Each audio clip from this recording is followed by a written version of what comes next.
Hello, today it's, me, myself, and I, and, I'm gonna be reacting to, Film Theory, or the Game Theorist's new, video. They're saying something about 10-year-old detail solves FNAF.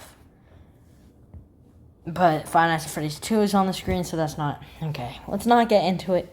Let's just watch the video and I'll say what I gotta say, either during or after the video. Look at this footage from FNAF 2. Seems normal enough, right? But what if I told you that the Mimic is in this video? No, I'm not lying to you. And no, I've not doctored the footage either. The Mimic is here. They have been here since the very beginning. Give up? Well, if you look very closely, you'll find that the Mimic is... I don't see anything. Yeah, I don't see anything. this guy right here. Okay.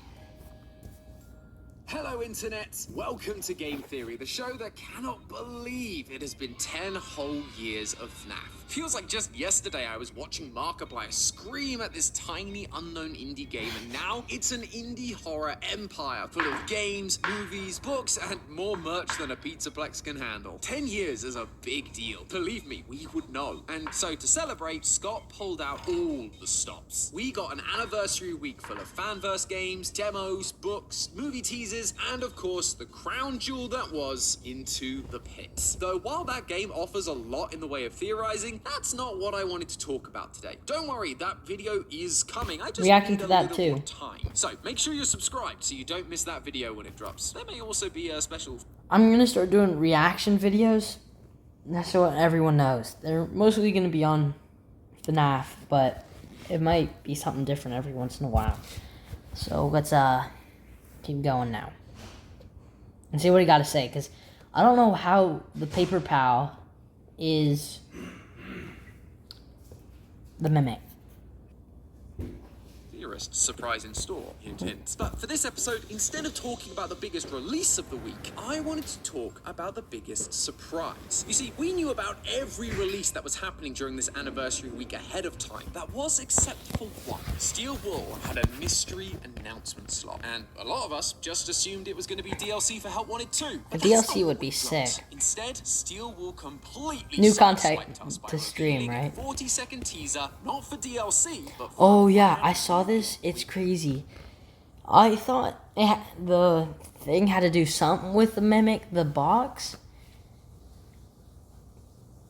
I'm pretty sure it was because of fusion, but I'm not sure, to be completely honest. But I just... 70s style carpet. The camera tilts up to reveal a Jack in the Box playing music. The music... What if I had this carpet on my floor right now? Like, it's not 70s style. It's just a style of carpet. Cool.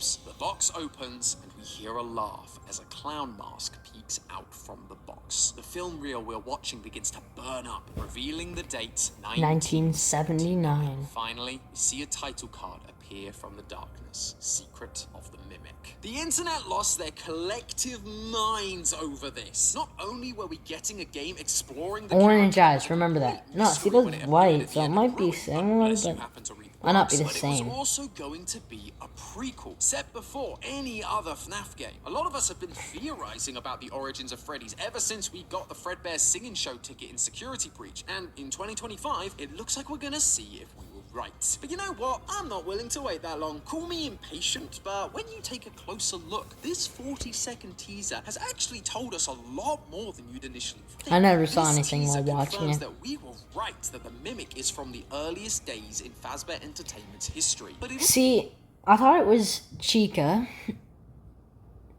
and then I thought it was... No, because if Chica was the first animatronic, maybe she was the first animatronic with someone in, like, a soul inside of it possessing it. I think the Mimic might just be a robot that has mimicked William Afton. And now he kind of thinks the same way. And now he just wants to kill people. Which could be it, but I'm not completely sure. Also suggests that the Mimic's first appearance wasn't in Ruin, nor was it security breach. Give me 1 second, guys. I gotta fix the quality. I can tell. I don't know.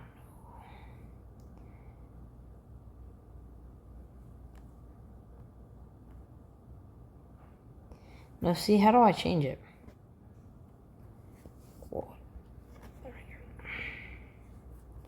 Make it look 100 times better. Wanted? No. We are being shown that the Mimic has actually been hiding in plain sight since the very beginning. The pieces were in place for us to figure it out. We just weren't able to follow the breadcrumb, or should I say, paper trail to realize sooner. So wind up that music box, friends, because when it opens, we'll be diving in head first to see what secrets the Mimic has been hiding. And in doing so, I believe we may finally... You know, I don't mind this guy,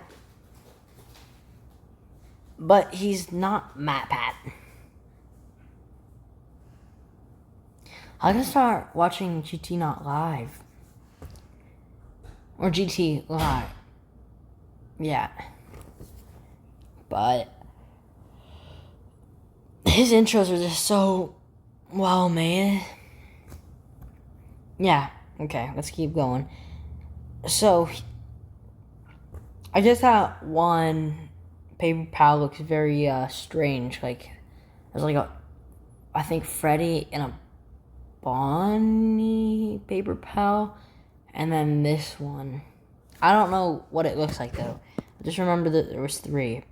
Might be Chica actually. One of the biggest conflicts currently facing the FNAF timeline. A wound first inflicted on me. Oh yeah, today's gonna be a big one, so let's get into it. The first thing we gotta talk about is the design of Funky Tom over here. Jokey fan name aside, given the title of this game, it feels Was that supposed to be a joke? This is supposed to be anything other than the Mimic. But he's not the disheveled Endo we saw in Ruin. Now he does have wearing yellow a eyes. white mask with exaggerated eyelashes, rounded cheeks, and a bright red nose. Ugh, I can feel the childhood trauma rushing back. It also pops out of a jack-in-the-box, so clearly, Steel Wool are going for a clown aesthetic with this newest version of the Mimic. Or is it the oldest version? This new old look does tie into our previous theories about the origins of Fazbear Entertainment. In that video, we discussed this poster from Help Wanted 2. Wait, how does that work? Because technically, this is the newest version we know of, but it's also the earliest animatronic, but it's also the oldest at the time we see it. It's strange. So it's the newest to us, the newest to it, or oldest to us, youngest to it. That's strange. With a circus tent and the date 1970 on it. That, along with the mascot costumes in the ruined basement, Glitchtrap's design, official artwork of traditional mascot costumes, and references. Those kind of look like the books FNAF 2 all seem to be animatronics. telling us that Fazbear Entertainment didn't start with the creation of Fredbear's Family Diner, but as a traveling circus. Instead, Well, it was that same idea, but it wasn't. I would assume it wasn't the first. Like, it was just William at this point, and then he saw Henry's Chica animatronic, and he realized, hey, this is a good idea, and they teamed up. But I don't know, then where would the Mimic come from? Because William didn't know robotics at the time. Yeah, I don't know. The Mimic doesn't make sense to be all the way back in 1970. Like, if it was like, it would make sense if it was in, like, Circus Baby's world, or Sister Location, I mean. That would make a lot of sense, but this is, like, strange, because I don't think they were teamed up at this point in time. But I'm not sure.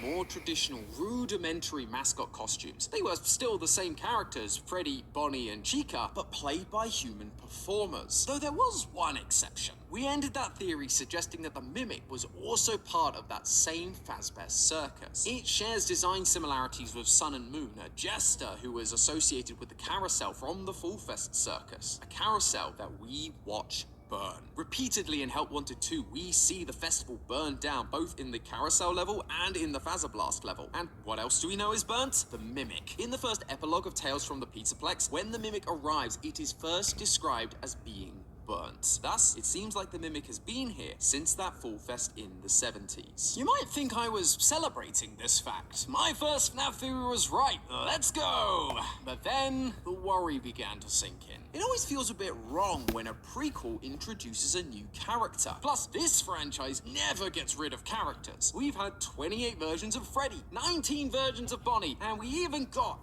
11 versions of Balloon Boy. Who asked for that? So then, why try to awkwardly insert the Mimic into the previous lore? I mean, retcon much? Except, what if I told you we have seen this clown before? Somewhere you'd never suspect. FNAF 2. I am, of course, talking about the characters I've been teasing since the start of the episode. The Paper Pals. No, I wasn't joking. These guys really are the key to everything. If you don't know who I'm talking about, the Paper Pals are these simple characters made from paper plates that have been hanging out on the walls of pizzerias ever since their introduction. To this day, we've never really given them much thought. Freddy still survives. To be that important, but their continued existence in the franchise has always struck me as unusual. In fact, the only reason I was reminded of them is because I was watching Dorko's playthrough of Into the Pit, and wouldn't you know it, they are once again just hanging out. For them to keep showing up, especially in these modern titles, they have to be important. And I think the weird clown Mimic is the piece that ties them all together.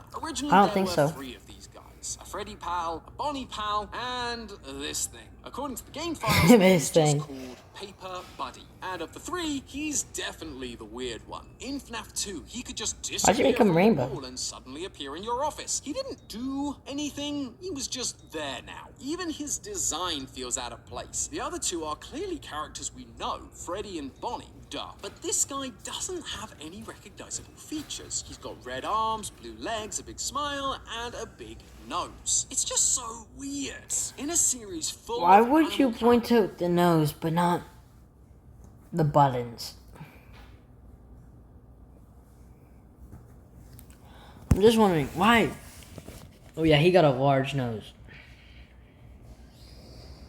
Why have this generic humanoid-looking thing? Naturally, the only logical explanation we had at the time was that this had to be Balloon Boy. He was one of the few humanoid characters we knew about by FNAF 2, and he wears a red and blue outfit. But now that I'm looking back, I'm not so sure anymore. For Bonnie and Freddy, we aren't just relying on the colors to show us who they are. They have extra design details that connect them to their iconic characters. Bow ties, hats, ears, that sort of thing. If this Paper Buddy was supposed to be Balloon Boy, why not give him some of his iconic attire? Like the propeller hat, or the sign, or, you know, a balloon, the thing he is literally known for. What this therefore implies to me is that No, he's known for being annoying. That's the only reason that he's known at all in the first place, is because he's annoying. That's his whole job, is just to be annoying in FNAF 2. It's literally just annoyance. I hope they tie Balloon Boy into one of the later games, though. That'd be cool. A redemption arc for Balloon Boy. Someone with a much simpler design. And the answer of who becomes extremely obvious when you take a look at their appearance in FNAF World. That's right, not only were these guys considered important enough to be playable characters in one of the weirdest entries in this series, but Scott also used it to give us a vital clue about who this guy was supposed to be. And it's all because of one teeny tiny design change.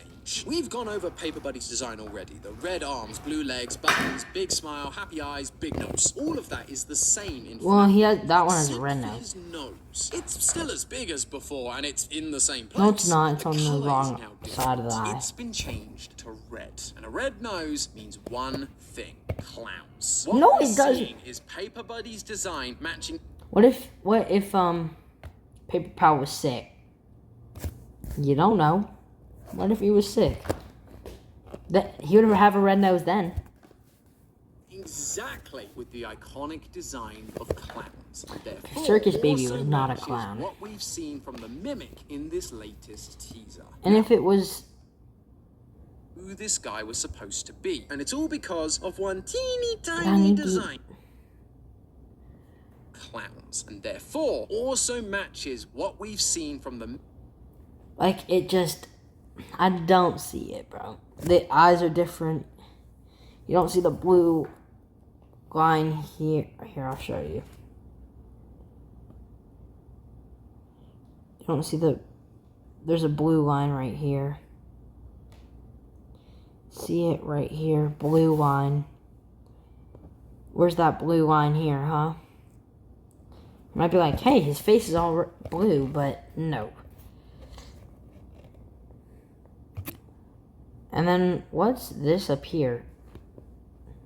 That's what I'm wondering.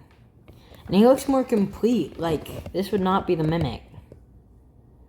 Well, actually, yes it is, because they said it was the Mimic, but okay. I'm gonna be quiet now. Mimic in this latest teaser. Now, I recognize that this feels like a stretch. This is all down to interpretation and could be taken a number of different ways. Believe me, I was honestly unsure of all of this too. That was until I found this. The final clue that absolutely sealed the deal for me that Paper Buddy is the Mimic. Take a look at the attacks the Paper Pals have in FNAF World. The first two are Prize Ball 2 and Average. Box 2. Both generic attacks that would Freddy make sense has for those, any the first character guy. in any I'm pretty pizzeria. sure. But the third and final attack is called something That might very be Freddy and specific. Bonnie's, and the third guy's Ball, Mimic a Ball. move that mimics the last attack used. I could not believe it when I saw this. Of all of the games, it was FNAF World showing us that the Paper Pals were specifically able to mimic others. The third Paper Pal from FNAF 2, Paper Buddy, is a paper version of the new clown mimic that we saw in the teaser. In my previous theory, I mentioned how FNAF 2 isn't a revamp of the old franchise, but a callback to the circus origins of the franchise. The red-cheeked toy animatronics were calling back to the original costumes worn at the circus. You have the carousel calling back to the carousel from Fall Fest that we got to see in Help Wanted 2. And now we have Paper Buddy calling back to the clown mimic that was present at that same circus. It all just fits together so neatly. It could also explain the clown mask and things like That's what MatPat said. But I don't know. I don't think this is it.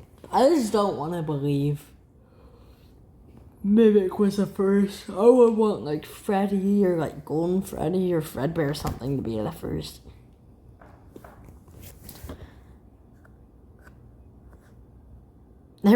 Freddy was the first suit made, but wasn't the first animatronic made.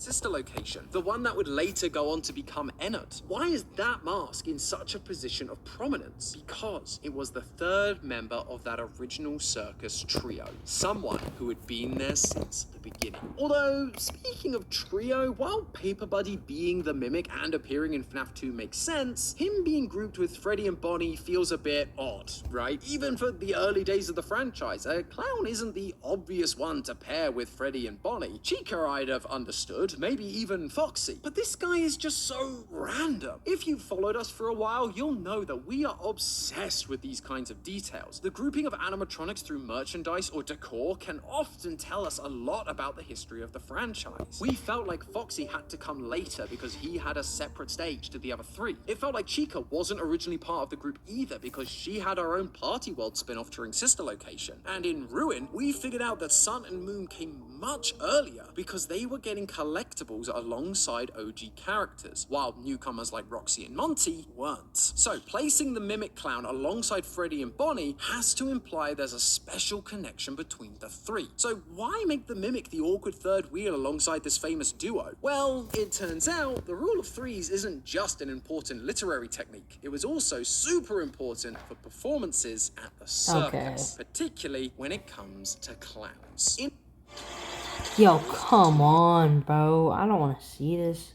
three major clown archetypes: the Auguste clown, the white-faced clown, and the contra-Auguste clown. We spoke about the Auguste clown in our previous theory. These clowns were the ones with red cheeks that were designed to appear silly and make children laugh. Often they were portrayed as an intelligent but lower class clown, the laborer, the one who would do a job, often badly, which led to them getting a pie in the face or falling off a ladder, you know, the typical slapstick stuff. The white-faced clowns, on the other hand, are supposed to be more serious and bossy. They were of a higher status, and so they would be responsible for assigning the tasks to the Auguste clown and would often become frustrated at their failed results. Finally, you have the contra-Auguste clown, who was the middle ground. Still lower class Why than is the he white-faced bald? clown, but not to the same degree as the Auguste clown. And looking into clown literature, which, yes, is a thing that I read, the contra-Auguste's role was to do one thing: mimic the white-faced clown. No, I'm not making that up. It was right there on the page in front of me. What we now have are three You distinct printed it, bro? characters: a serious boss clown, a smart worker clown, and a mimicking clown. Now, look at who we have at the start of Freddy's. While we don't know a whole lot about the specifics of this Fazbear Circus, we do know one thing: Henry and William were actively performing during the early days of the franchise, one as a bear and one as a rabbit, Fredbear and Spring Bonnie.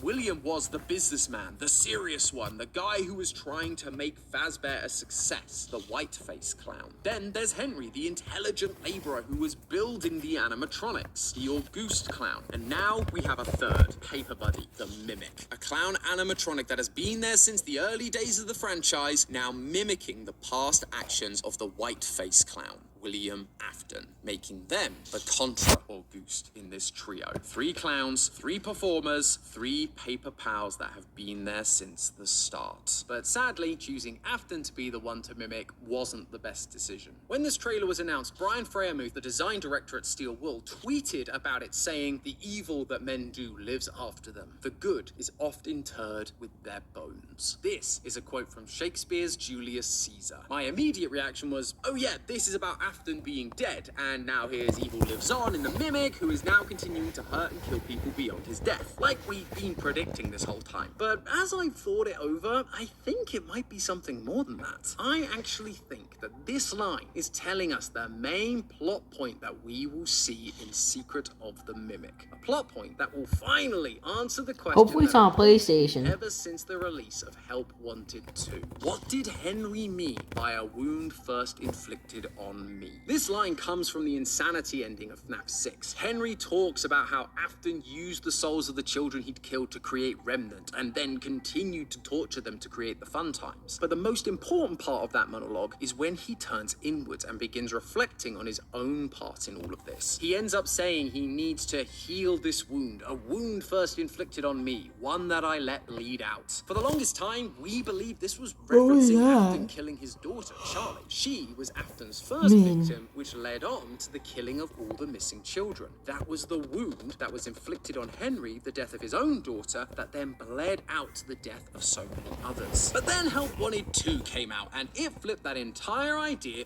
on its head. In that game, we had to light 6 gravestones in a specific order to receive the secret Bonnie mask. Each grave had a different puppet next to it, each referencing one of the 6 main animatronics: Freddy, Bonnie, Chica, Foxy, Golden Freddy, and the puppet, the 5 missing children, and Charlie. However, Charlie isn't the first grave you light. She's actually the last one, heavily implying that Charlie was the last to be killed. Honestly, I don't hate it from a lore standpoint. There's a decent amount of evidence that can line up with it, but by suggesting that, it threw into question that line of a wound first inflicted on me being about Charlie's death. Instead, there had to be an earlier incident that wounded Henry that would metaphorically bleed out, leading to the missing children's incident and the death of Charlie. So, what do I think this event is? Well, it all comes back to that Shakespeare quote. The line that Brian tweeted is delivered by the character Mark Antony at Caesar's funeral. Caesar was murdered by the character Brutus. However,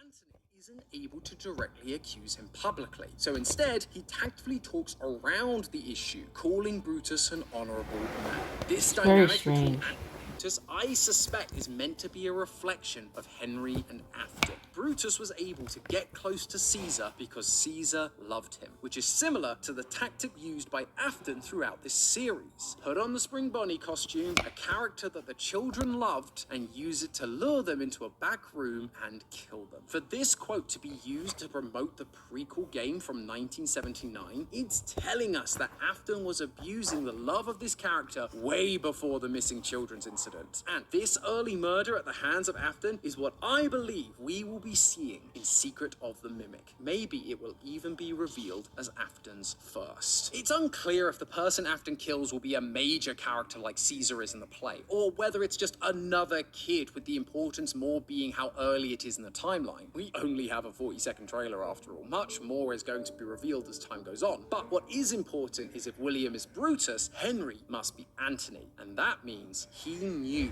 William committed the murder. That murder is going to be the wound inflicted on Henry, on the Fazbear business, on their friendship. That murder could have destroyed everything they built. But as we know, it didn't, and Afton would go on to kill again, because just like Antony, Henry isn't going to accuse him directly. Maybe he was concerned for his business's Quick location change.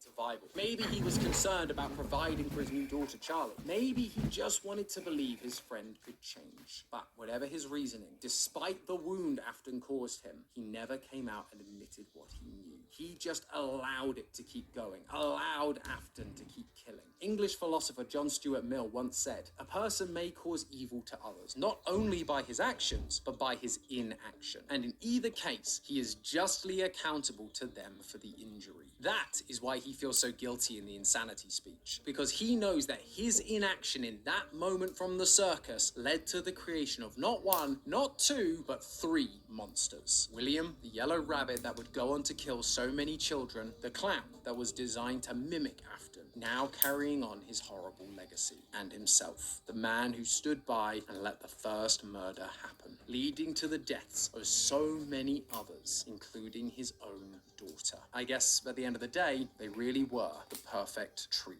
But hey, I think we can all agree that we've got a lot Oh, I to thought I was look going forward to say. to. So many new Well, games that's together, just a series theory. during the Huh? anniversary, plus we've got Film a bunch of theory. books Or and a second game movie theory. coming, which means it's gonna cost a pretty penny to keep up with this stuff. Thankfully though, the sponsor of today's video, SoFi, is here. Well, that's the end of the video because I don't want to watch this anymore. I do think this is an interesting take, but it would just ruin what MatPat built, which might be happening, but I'm not 100% until I see more evidence on this. I'm not gonna be 100% sure, but just tell me what you think in the comments, and type Freddy in the comments if you made it this far. I bet you 100% of the people watching this didn't make it this far. So peace, and thank you for 18K.